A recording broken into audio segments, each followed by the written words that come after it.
இப்போ நம்மோடு பேசுவதற்காக அரசியல் விமர்சகர் திரு நித்யானந்தம். நித்யானந்தமே, இப்போது நாம் சிபிசிஐடைய விசாரணை தமிழ்நாட்டினுடைய திமுக கூட்டணி தலைவர் தோழர் தொல் திருமாவளவன் மட்டுமல்லாமல் இடதுசாரி தலைவர் வழக்கறிஞர் மோகன் இவர்களுடைய கருத்துக்கள், குறிப்பாக நம்மோடு பேசிய திரு பாக்கி அவர்கள் ஒரு கருத்தை, எத்தனையோ மாடல் இருக்கிறது பழிவாங்குவதற்கு, இதை எப்படி நாங்கள் அவர் செய்திருப்பார்கள் சொந்த சமூகத்துக்கு எதிராக என்ற கேள்வி எழுப்புகிறார்.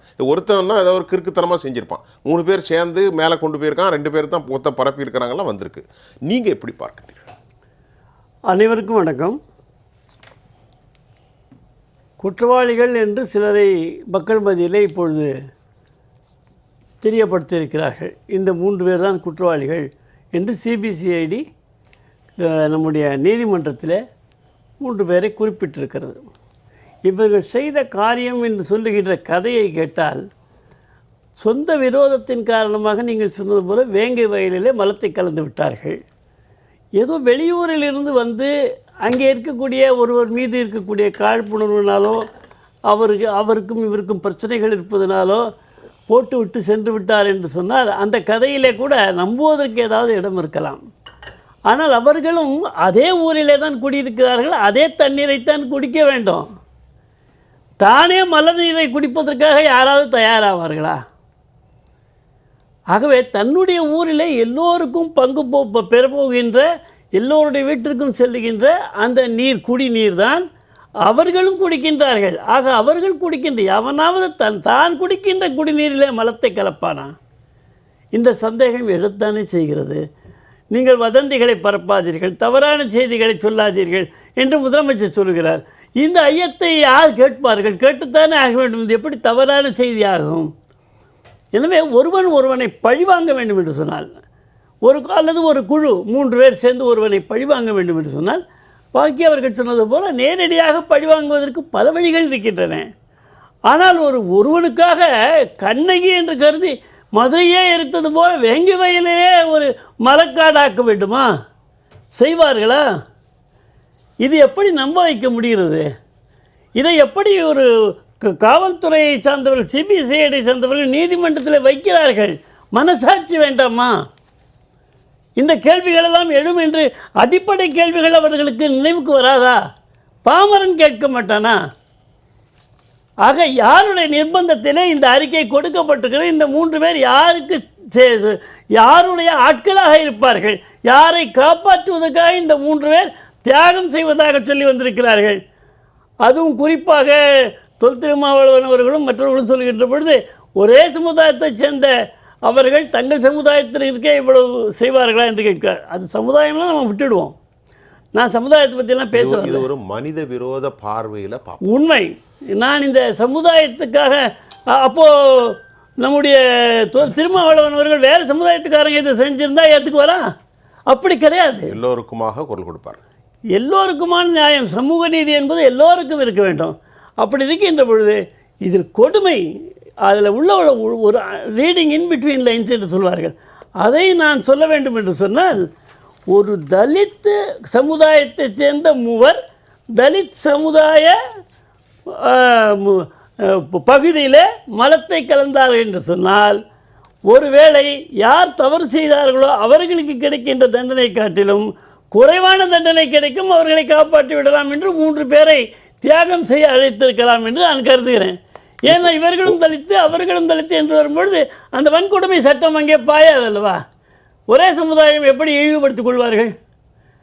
இப்படி பல சூழ்ச்சிகளை மனதிலே வைத்து திட்டமிட்ட ரீதியிலே இவர்கள் 2 ஆண்டுகள் ஆனாலும் கூட இன்னும் கண்டுபிடிக்கவில்லை என்று சொல்லுகின்ற நேரத்தில் இதை அவர்கள், அதுவும் நீதிமன்றம், உயர் நீதிமன்றம் இவர்களுக்கு ஏன் இவ்வளவு தாமதம் என்று குட்டிய பிறகு அவசர கோலத்திலே அள்ளித்தளித்ததாக இதை வைத்திருக்கிறார்கள், இந்த திட்டத்தை வைத்திருக்கிறார்கள். இன்னொரு பார்வையிலே பார்த்தால், எப்பொழுதெல்லாம் இவர்களுக்கு பிரச்சனை வருதோ தேவையில்லாத பல பூகம்பத்தை கலப்பக்கூடிய பிரச்சனைகளை இவர்கள் கொண்டு வருவார்கள். இப்பொழுது நம்முடைய ஆளுநர் தேநீர் விருந்து மீண்டும் இந்த ஆண்டும் புறக்கணிக்கிறோம் என்று சொல்கிறார்கள். தேவையில்லாத பிரச்சனைகள் சொல்லும்பொழுது இதையும் உள்ளே விட்டு விடுவது. அண்ணா பல்கலைக்கழகத்தினுடைய பிரச்சனை எப்படி மழுங்கச் செய்வது என்று பல வழிகளிலே முயற்சி செய்து வருகிறார்கள். ஆனால் மக்கள் மறப்பதாக இல்லை. தங்கள் மக்களை, தங்கள் மகள்களை காப்பாற்ற வேண்டும் என்ற ஒரு மிக சோதனையான காலத்தில் தமிழகத்தில் மக்கள் வாழ்ந்து கொண்டிருக்கிறார்கள் என்பதை அரசு இன்னும் புரிந்து கொள்ளவில்லை.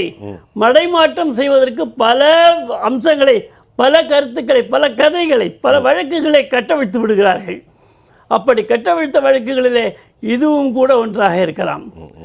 எனவே யார் அந்த சார் என்பதை இன்னும் தீர்க்காத பொழுது, யாரோ அந்த மூவர், ஏன் அந்த மூவர் என்ற கேள்வியும் இரண்டாவது வரக்கூடிய ஒரு அளவில் இந்த அரசு நடந்துகிறது.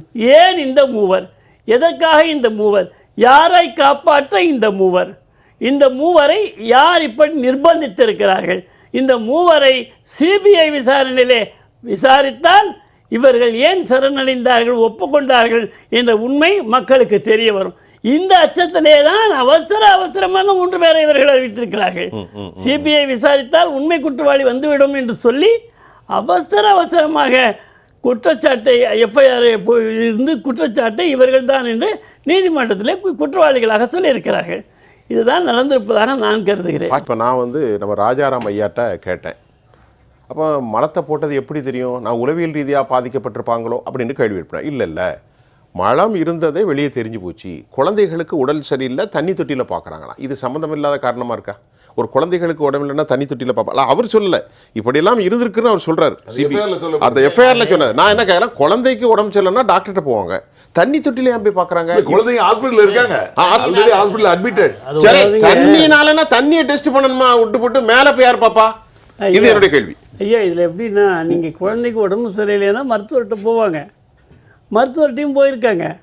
அந்த மருத்துவர் இந்த தண்ணீரினால் இவர்களுக்கு உடல்நிலை கோளாறு வரவில்லை என்று சொல்லியிருக்கார். அதுக்குள்ள அது எப்படி சொன்னார் அவரு, யாருக்காக சொன்னார் அவரு தெரியாது. அதுக்கப்புறம் இன்வெஸ்டிகேஷன்ல ஆச்சுங்களா, இந்த தண்ணீரினால் ஏற்படலை அப்படிங்கிறாரு. அப்போ எப்படி ஏற்பட்டது, அது காரணம் என்ன? அப்போ இந்த 3 பேர் ஏன் போய் மேலே பார்த்தாங்க, யார் அவங்களுக்கு சொன்னாங்க மேலே இருக்கா பாருட்டு? அதுதான் கேட்குறேன். இதுக்கு அரசாங்கம் என்ன சொல்லுது? நீங்கள் சொல்கிற மாதிரியாவது கொஞ்சம் ஒரு மக்கள் ஏற்றுக்கொள்ள வகையில் இதற்கான அறிவாற்றல் உள்ளவர்கள், நல்ல வல்லுநர்கள் என்று சொல்லி, வல்லுநர்கள் என்று சொல்லார்கள். வல்லுநர்களின் கருத்துப்படி வல்லூர்கள் இப்படி தவறான செய்திகளை சொல்பவர்கள்லாம் வல்லுநர்கள் அல்ல. அப்படி யாராவது தவறான செய்தியை கொடுத்து இப்போ இது செய்தார்கள் என்றால் அவர்கள் வல்லூர்கள். அந்த வல்லூர்களை அரசு ஏன் காப்பாற்றுகிறது? எந்த வல்லூர்கள் அவைகளை வெளியே விடுங்கள். சிபிஐ விசாரணைக்கு வைத்தால் இவை அத்தனையும் அம்பலமாகிவிடும். எனவே நாளொரு மேனியும் பொழுதொரு வண்ணமுமாக தமிழக அரசு என்பது அடுக்கடுக்கான தவறுகளை செய்து கொண்டிருக்கிறது.